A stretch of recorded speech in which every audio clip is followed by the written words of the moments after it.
ನಮಸ್ಕಾರ ಫ್ರೆಂಡ್ಸ್, ನಿಮ್ಮೆಲ್ಲರಿಗೂ ನಮ್ಮ ಯೂಟ್ಯೂಬ್ ಚಾನಲ್ಗೆ ಸ್ವಾಗತ.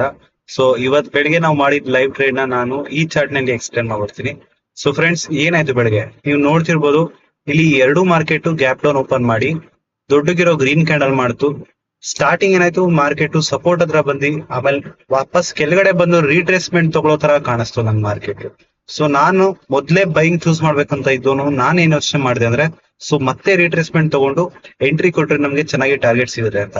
ಬಟ್ ಮಾರ್ಕೆಟ್ ಏನ್ ಮಾಡ್ತು, ಈ ಪಾಯಿಂಟ್ ಅಲ್ಲಿ ನಮ್ಗೆ ಟ್ರಿಕ್ ಮಾಡ್ತು. ನಾನು ಓಪನ್ ಮಾಡಿದ್ದು 58,200 ಕಾಲ್ ಸೈಡ್ ಪ್ರೀಮಿಯಂ ಚಾರ್ಟ್. ಮತ್ತೆ ನಾನೇನ್ ಅಬ್ಸರ್ವ್ ಮಾಡಿದೆ ಅಂದ್ರೆ, ಸೊ ಇಲ್ಲಿ ನೋಡ್ತಿರ್ಬೋದು, ಇಲ್ಲಿ ಸ್ವಲ್ಪ ಎಂಗಲ್ಫಿಂಗ್ ಬುಲಿಶ್ ಕ್ಯಾಂಡಲ್ ತರ ಆಗಿದೆ. ಸೊ ನಾನು ಇದನ್ನ ರೀಟ್ರೇಸ್ಮೆಂಟ್ ಎಂಡ್ ಅಂತ ತಿಳ್ಕೊಂಡು ಇಲ್ಲಿಂದ ಮಾರ್ಕೆಟ್ ಮೇಲ್ಗಡೆ ಶೂಟ್ ಔಟ್ ಆಗುತ್ತೆ ಅಂತ ಅನ್ಕೊಂಡೆ. ಯಾಕೆ ಅಂದ್ರೆ, so market exactly support level ಹತ್ರನೂ ಬಂದಿತ್ತು, EMI ಕೂಡ ಟಚ್ ಆಗ್ತಾ ಇತ್ತು, ಮತ್ತೆ ಟ್ರೆಂಡ್ ಕೂಡ ಆರಾಮಾಗಿ ಫಾಲೋ ಮಾಡ್ತಾ ಇತ್ತು. ಸೊ ನಾನು ಆಕ್ಚುಲಿ ಸೆಲ್ಲರ್ಸ್ ನೇ ಟಾರ್ಗೆಟ್ ಮಾಡ್ತಾ ಇರೋದ್ರಿಂದ, ಸೊ ನಾನು ಇಲ್ಲಿ ಪರ್ಫೆಕ್ಟ್ ಎಂಟ್ರಿ ಆಪರ್ಚುನಿಟಿ ಅಂತ ನೋಡಿದೆ.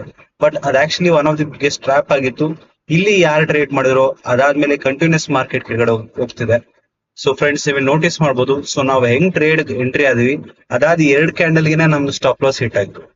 ಸೊ ಫ್ರೆಂಡ್ಸ್, ಇದರಿಂದ ನಾವು ಏನ್ ಕಲ್ತ್ಕೋಬೇಕಂದ್ರೆ, ಸೊ ನಾವು ಡಿಸಿಷನ್ ನ ಎಷ್ಟು ಇನ್ನೂ ಪರ್ಫೆಕ್ಷನ್ ಮಾಡ್ಬೇಕಂತ. ಸೊ ಇಷ್ಟು ಬೇಗ ಹಿಟ್ ಆಗಿರೋದು ತುಂಬಾನೇ ಒಳ್ಳೇದು. ಯಾಕೆಂದ್ರೆ ಎಷ್ಟೊಂದ್ಸತಿ ಏನ್ ಮಾಡ್ತಿತ್ತಂದ್ರೆ, ಮಾರ್ಕೆಟ್ ತುಂಬಾ ಮೊಮೆಂಟಮ್ ಕೊಟ್ಟು ಲಾಸ್ಟ್ ಅಲ್ಲಿ ಹಿಟ್ ಮಾಡ್ತಿತ್ತು. ಬಟ್ ಇದು ಬೇಗ ಹಿಟ್ ಮಾಡಿರೋ ಕಾರಣ ನಾವು ಡಿಸಿಷನ್ ತಗೊಂಡಿದ್ದು ಅಲ್ಲೇ ತಪ್ಪಾಯ್ತು ಅಂತ ನಮ್ಮ ಎದುರುಗಡೆ ಹೇಳ್ದಂಗಿದೆ. ಸೊ ಫ್ರೆಂಡ್ಸ್, ಲಾಸ್ ಆಗೋದನ್ನು ತುಂಬಾ ಇಂಪಾರ್ಟೆಂಟ್. ಯಾಕೆಂದ್ರೆ ನಮ್ಗೆ ಕಂಟಿನ್ಯೂಸ್ ಆಗಿ ಪ್ರಾಫಿಟ್ ಆಗ್ತಾ ಇದ್ರು ನಾವು ಮಾರ್ಕೆಟ್ ಬಗ್ಗೆ ಜಾಸ್ತಿ ತಿಳ್ಕೊಳಕ್ ಆಗಲ್ಲ. ಇಲ್ಲೇ ನಾವು ಯಾವುದೇ ಒಂದು ಲೆವೆಲ್ ಕನ್ಸಿಡರ್ ಮಾಡಿದಾರ ನಾವು ಇಲ್ಲೇ ಟ್ರೇಡ್ ಎಂಟ್ರಿ ಆದ್ವಿ. ಸೊ ಫ್ರೆಂಡ್ಸ್, ಇದಾಗಿತ್ತು ಇವತ್ತಿನ ವಿಡಿಯೋ. ನಮ್ಮ ಮುಂದಿನ ಲೈವ್ ವಿಡಿಯೋದಲ್ಲಿ ಮತ್ತೆ ಸಿಗೋಣ. ಧನ್ಯವಾದಗಳು.